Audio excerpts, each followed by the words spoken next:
Hi fam! Welcome back to our channel. This is Miss A, your Classy Beauty Savvy, and welcome to another Money Talk video. So today we will talk about my paycheck routine, and hopefully ma-inspire din kayo to do something like this if you haven't created one, or if you have your own paycheck routine.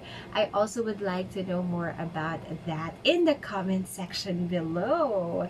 Ayan, so in this video, I'll share with you the template that I've done para sa aking 2022 money tracker. So for the longest time, so mga siguro 2 years or 3 years ko na yun na ginagawa. Pero yung 2 years talaga solid yun na meron akong tracker ng sa papel or sa aking planner ng aking expenses. Pero this year, I'm trying to create something new. Kasi I realized na palagi akong nakaharap sa computer, lagi kong hawak yung mga gadgets ko. So I think it will be a lot easier and convenient for me to use technology kapag dating na this time around sa aking pagpa-plan. I do still use my planner, pero yun ay for devotion and for other tracking na lang din or for journaling. Pero when it comes to tracking my expenses and my life calendar, I have my own tracker na sa Google Sheet lang naman. At saka hindi siya super duper hirap gawin. So for sure you guys can also DIY your own tracker sa an even better tracker than what I have. Kasi hindi to automated, it's just written sa sheet, and that's what I'll be showing with you today. First, I would like to welcome new subscribers. Hello guys, welcome to the channel. Thank you for stopping by. Thank you for supporting the channel. Again, I'm trying to reach 3,000 subscribers for this first quarter, so thank you for helping me achieve that. And of course, thank you sa aking mga fam who's always watching and supporting. So let me share with you now what I'm looking at right now, which is the spreadsheet. So, in here, guys, I actually have the money January 2022. You know, you can see the dashboard or the calendar. We just, I have taken down notes lang when it comes to me doing something about my pay, and then what I have paid for that particular day, like bills, and of course, when I have received the pay. And for today, let's just say, for example, no spend tayo ulit. So you just keep track of your money habits here dito sa inyong tracker. So you can have your own tracker looking like this. Now, if we look at this part, guys, we have here the savings, investments, and income goals. So, meron akong year goal at meron din akong monthly goal. So, for the year, I have written here, of course, we have to save more for the wedding. We've been saving since last year. So, we want to add more to that fund. So, meron tayo yan. That's my year goal. And then, for the investment, I want to buy more jewelries, hopefully per quarter. Yan talaga yung gusto kong ma-achieve for this particular year. Gusto kong magkaroon ng maraming jewelries na mamebenta. Yan, or yung mga masasangla ba. Wala lang. For me, meron naman akong investment dun sa aking insurance, and I just want to add more para lang maiba at mapunta din sa ibang bagay yung aking kinikita. Also, we have the income. My year goal is to have an additional of 100,000 for the year na income. Additional. So, yan yung aking year goal. So, how am I going to achieve that? So, of course, we have to break it down into monthly goals, minsan weekly, it's up to you, daily, of course, until you reach your goal for that particular year. So, for January, when it comes to savings, sabi ko dito, save for the wedding. So, one way for me to achieve that is to do envelope saving challenges. Tapos, we also have here, save for new jewelry. So, maglalagay ako dito ng mga pwede kong i-save, like amount per month para makapagbili ako ng jewelry per quarter. For the income, I plan to get 10,000 peso additional income for the month of January. That's aside from the income that I'll be getting from my full-time job. So, ayan siya.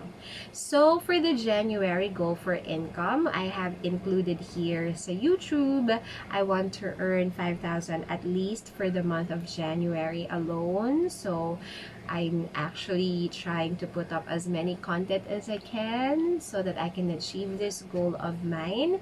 And then we also have the second work, which is my part-time job. So I also would like to get another 5,000 from that. And then of course, I already have my own business, my online business, which is Bella's Fairy Tale. And this is all about perfume, right? Bath and Body Works na mga mists, body mists. So I really hope you can check out that not channel, pero shop that I have on Facebook. I'll be linking it down in the description box. Please, if you are interested to buy a new body mist for yourself or for your family this new year, we have the shop below. And yan, sana masupportahan nyo ko doon so I can also reach the goal for the month. Because sometimes nakakalimutan nating mag-set ng income goal. Most of the time, our goals are for saving, which is perfectly fine. Sobrang importante na may saving goals tayo. Pero kailangan din natin isipin kung paano palalakihin yung income natin. So, ayun. So, I'm thinking of doing these. And then, of course, kung meron pa akong maisip, I'll just add to whatever I have listed here. Pero the more streams of income, the better. I also do Shopee affiliate program. So I might include it here sa fourth box because you do get commissions from the affiliate links. So I also will be including that here para meron din tayong kitain doon sa affiliate links. Again, all of these will be linked down in the description box so you can all support your girl if you have, any plans of buying the services and the products that I have, right, that I offer. Ayan, so after that, I do the budget. So we have the first payday and the second payday. As you all know, in the Philippines, most of the time, we get our pay twice a month or bi-weekly. So, kaya naka-separate siya. First payday and then the second payday. So, on the first payday, same if you've been watching my channel, ito yung mga normal kong bills. We have the house, which is 5,500, internet for 2,000, Crimson, and then the BPI credit card. I also have that. I will talk about that soon. Ito yung projected. And then, over this here in this column, this will be the how much, like the actual amount that I have spent. Tapos dito sa taas, since naka-yellow siya, it means ito yung income ko for that particular cut-off. So, of course, it's just XXX for now, but you guys can all do something like this and then put your real numbers here. Tapos, after that, of course, you have to add them all up. Ilagay mo siya dyan. Tapos, lagyan natin ng remainder. Magkano ang natira from the original income that you have received. This is just from my full-time job. All of the income that I'll be getting from YouTube, from my ProLife UK, which is my second work, and then from the business, Bella's Fairy Tale, will all be saved. Put in the bank. Hindi dito. Okay, so ayan siya. Pero I'll be listing it down pa din. So, dito, ayan siya. Ito lang yung mga naka-itemized. After mo mabawas lahat ng bills, meron ako ding provide na sinking funds. Tapos dito naman sa sinking funds, ito yung mga naka-indicate na category. So, I have 8. Medical. So, I'm planning to do like a major surgery for my teeth, the wisdom tooth or my wisdom teeth. There are 4 of them, so I have to save for that as well. And then donation and gifts. And then we have here Christmas, the wedding. We can add more to this depende sa income na ma-receive ko. The envelope challenge, the jewelry, the fun category, and the travel category. So these are just the estimated amounts that I can give. Alright? Or I can save. But definitely, it depends. Kung mas malaki yung marireceive ko for that particular payday, I can add more. Or mas maliit, I can just make it less. So, mag-a-adjust. And then, of course, And then, of course, after that, you will put here the total amount ng mga nilagay mo sa sinking funds. And of course, the goal is to make it zero. Like, zero remaining balance talaga. Para, ito yung tinatawag nila na zero budget system.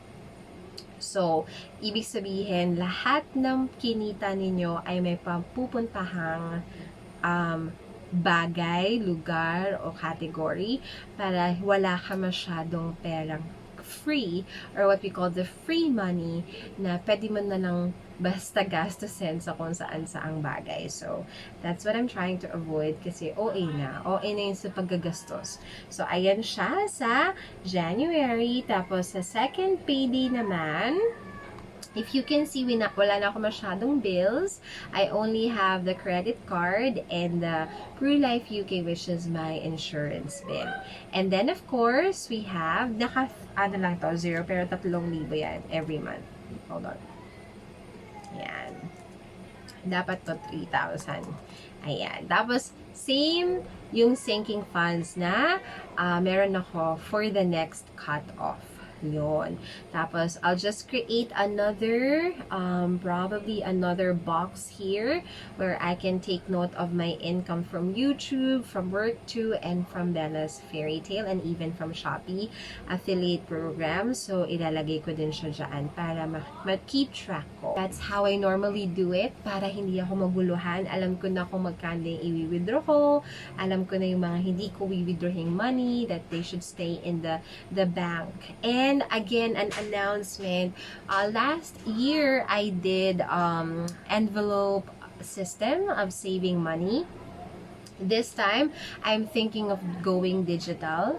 So, yung mga savings ko ay hindi na mapupunta sa mga envelopes kasi medyo nanghihinayang ako dun sa kikitain ng pera kung nandun sila sa mas high yield na banks, let's say online bank or in my bank. So, para every month, kahit pa paano kumikita yung pera na nasa-save kaysa nasa envelope na hindi kumikita. I mean, that's just me, guys, of course.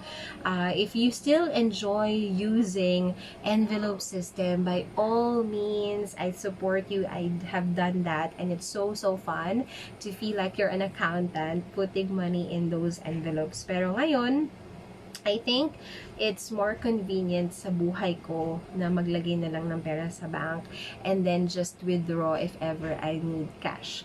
Kasi nga, since may credit card na ako, that will be my main, card, and then every month, i-deduct na lang dun yung mga expenses ko. Because I am very, very wise. I availed a credit card na may cashback. Diba, bongga? So, that's what I'll be discussing with you soon. Probably next meeting, next week. So, I hope you enjoyed this. Ganito rin ba ang inyong paycheck routine? Ano ang mga pinagkaiba sa aking style?